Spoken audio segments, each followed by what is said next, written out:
So last year, our team was working on a consulting project, and we had just finished writing our final report. Our director was going through that report before we submitted it to the client.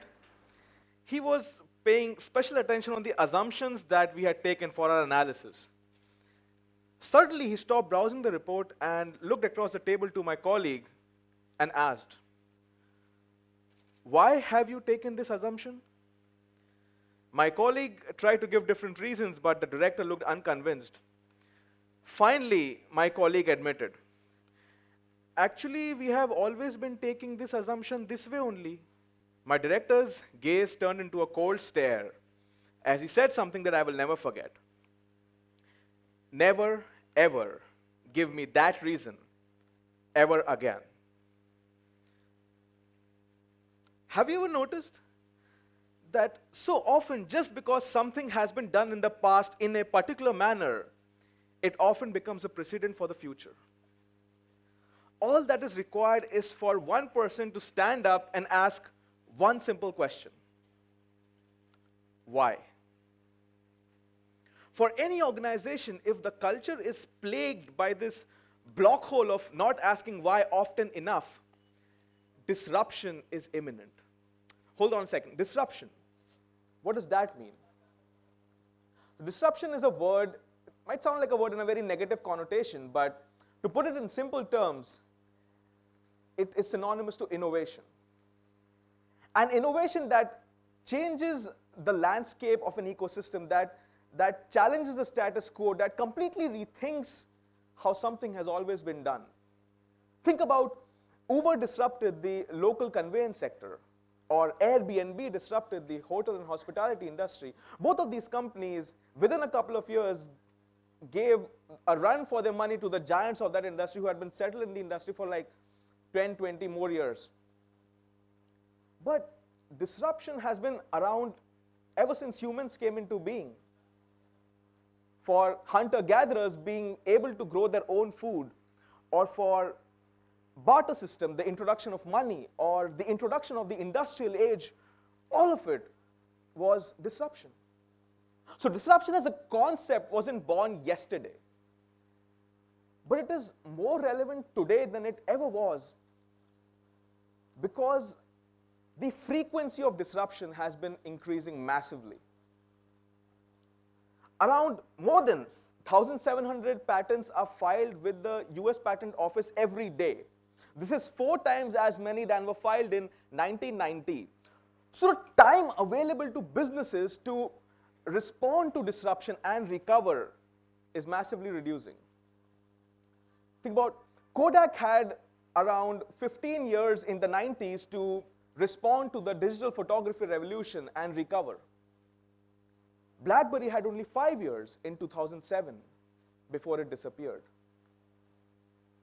Of all reasons why organizations succumb to disruption, we will discuss one key reason today, and that is that the personal culture of most of its people is not conditioned enough to embrace disruption. What does that mean? Have you ever seen cube-shaped watermelons? This is how they look like. The Japanese grow these so that they're easy to store, because compared to round watermelons. Now, cube-shaped watermelons, I was wondering when I saw them, how are they grown? When I researched, I found out that when the watermelon is growing, they place it in a cube like that, and as the watermelon grows, its shape and size becomes restricted to that cube. Just like this, a lot of people have constricted their thinking inside a cube. If we want our organizations or our businesses to be ready for disruption, we need to begin with working on our own selves. We need to learn how to think and function beyond that cube, to destroy that cube. Or in other words, if we want to truly prepare for disruption, we need to prepare to disrupt ourselves. What does that mean, and how do we do it? I want you to recall a time when you and your friends got together and you were discussing this startup idea that you want to do, start this business. Or so many of you wanted to, thought, I want to write a book, or maybe learn an instrument, or play in a band. So you had this goal, right? But how many of us were really able to reach that goal? So why is there such a massive difference between what our goal is and the action that we end up taking towards that goal? I remember around 4 years ago, my friends and I got together and we started a not-for-profit organization. Our vision was to change, to impact the education system in India. So we wanted to improve that. We wanted to make some real impact. We formed a not-for-profit organization. We came together, we started hustling, we started making impact, we had a website, we wrote articles, we talked to people, we were doing some stuff. But when the team came together for a meeting, we used to discuss what is our goal 10, 15 years down the line. To make an impact in the education sector, we need to have hands and legs in the ministry, or we have to have our own institute 10, 15 years down the line where we can teach underprivileged children. 6 months from those meetings, something surprising happened. The organization shut. Why did that happen? If I give you a bazooka, how will you fire it? Not an expert, but 3 simple steps are, don't try this at home. So you get ready, you take aim, and you fire. Reaching a goals, I believe, is very similar to firing a bazooka. You get ready, you have a goal in that startup, that book, or that band, or that instrument. You have a goal, you aim, you try to get ready. What's your plan to reach that goal? What am I going to do over the next 15 years, 10, 15 years to reach that goal? And then you fire. That means you take real action to move towards that goal. And the challenge is that all of us have that ready thing in place. So we're ready. But we spend so much time aiming or figuring out how or what is the plan to reach that goal that we forget to fire it all. So if you want to be a true disruptor, if you want to move towards that goal, rather than ready, aim, and fire, I suggest that we ready, fire, and aim. What is that supposed to mean? Whenever you're ready, whenever you have a goal in mind, rather than getting stuck in the how or what I'm going to do over the next 5, 10, 15 years, think about what you can do immediate. What is the immediate action? What is that you can do today? What is that baby step that you can take right now to move towards that action? Rather than waiting for a long-term plan for 10, 15 years. When you start taking these baby steps, when you get ready and you fire, then along the way, you can start aiming. You can improvise. You can realign yourself to whatever you want to do. The other thing that I want to share on how we can disrupt is bite off more than you can chew. That's very controversial advice. Don't share it with a doctor. How has that helped me? Just last year, I was working with a consulting firm, like I told you guys, and I was running 2 businesses and preparing for a major exam. 1 year back in time, when I was thinking that, when I was starting that business, I was thinking, will I be able to do it with my job in hand? I don't think I have the potential, but I thought, rather than aiming, let me fire, let's see what happens. And then when that happened, and when I had to do that exam, I was thinking, should I register for that exam? Because I don't think I'll be able to do it. But I just ended up doing anyway, let me see what happens. Now when I look back, I'm so glad that I was able to do all of those things together, which I thought that I'll never be able to do. The challenge is that whenever any of us think about taking up a new task or taking up a challenge, we compare it to our potential or what we think our potential is. So we compare, okay, this is my potential, this is a task that I have to take, so can I take it or not? But here's the thing that I have realized, guys, that potential is not a constant. Your potential is not a constant. What you do is not a function of what your potential is. Your potential is a function of what you do. And so, if you do more, if you are working at the edge of your potential, then you are really expanding your potential. You don't have to wait for your potential to expand to do something. It's the other way around. Speaking about biting off more than you can chew, I was at the gym the other day, and my gym trainer came in and he said, we are going to do something today called a box jump. Now, many of you must be knowing, I didn't know what a box jump means, so I asked him, so he said, wait. So he got this little aerobic stepper, right, this little platform, placed it on the ground, and he said, jump. I said, fair enough, I jumped, didn't require any effort at all. As soon as I was done, he brought another platform, placed it on top of that. Now there were 2 platforms, he asked me to jump. All right, took me a little more effort and I made it on top. And then he got a 3rd platform, placed it on top of the other 2 and asked me to jump. Now this was getting serious.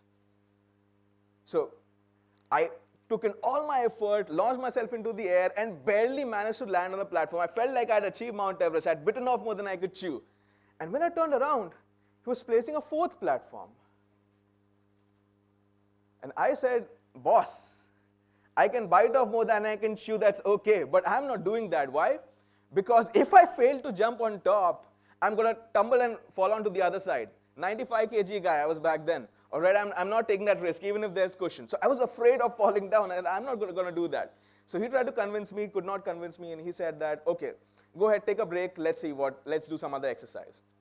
So I went ahead, take a sip of water beside the gym window, which was facing children's playground. It had sand, and it had this jungle gym structure, something similar to this. And there was this kid in the playground wearing, must be about 5 or 6 years old, wearing this red t-shirt, no shoes, and he was standing at a distance from the jungle gym, and he was doing something like this. From his body language, I could gauge that this guy was planning to run straight towards the jungle gym and dive into the middle of it.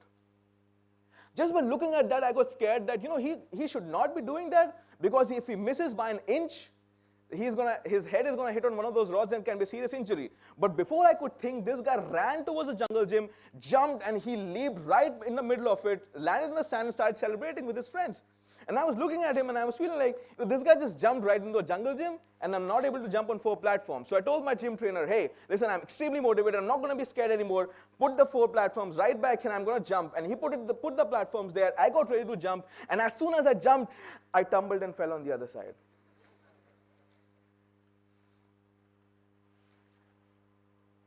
When was the last time that you were supposed to try something but you was feeling so afraid?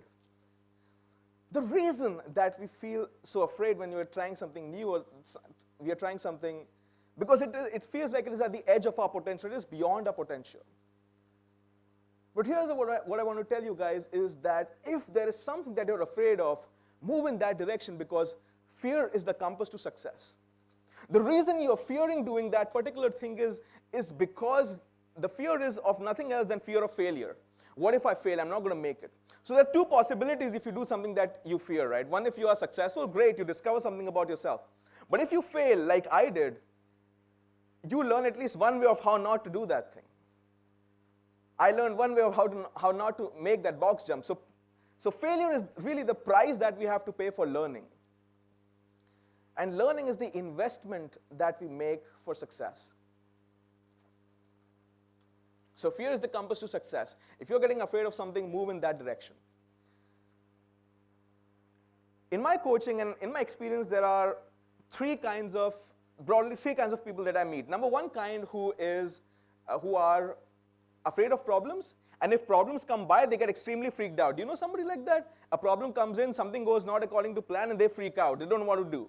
That's the first kind of people. Second kind of people is who avoid problems, obviously, but if a problem comes in, then they're able to find solutions. They're solution-oriented people. They're looking to find solutions to their problems. Second kind of people.